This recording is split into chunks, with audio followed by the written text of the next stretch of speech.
College of the Desert's Board of Trustees had an ethics training workshop today, making sure they're aware of laws and regulations that govern their work as public officials.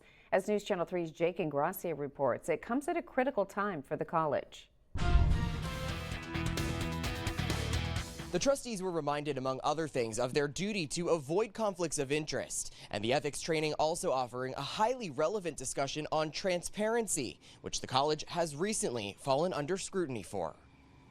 College of the Desert's Board of Trustees undergoing their required ethics training Monday, covering laws related to conflicts of interest and bribery, even government transparency laws. The presentation coming as COD is under scrutiny after a year of controversy over its construction projects and hundreds of millions of dollars in bond money approved by voters 20 years ago. The board is trying to address a perceived lack of public transparency surrounding changes to plans for the Palm Springs expansion project and the cancellation, then subsequent reinstatement of the Roadrunner Motors project in Cathedral City. It was blackouts of information to other cities that were entitled to information about this bond fund. Lynn O'Neill is a retired attorney in Thousand Palms. She was the only member of the public attending Monday's special board meeting. At the moment, you have hundreds of millions of dollars on the table without a lot of disclosure or transparency about what's happening. Trustee Ruben Perez arriving about an hour late to the board ethics training workshop.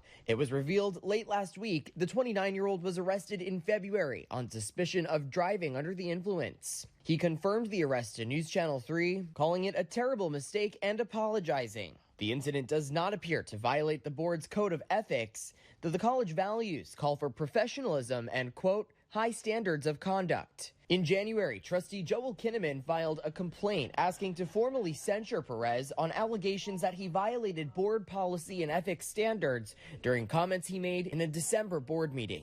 We asked Trustee Perez to speak with us on camera after that training workshop here wrapped up. He declined my invitation.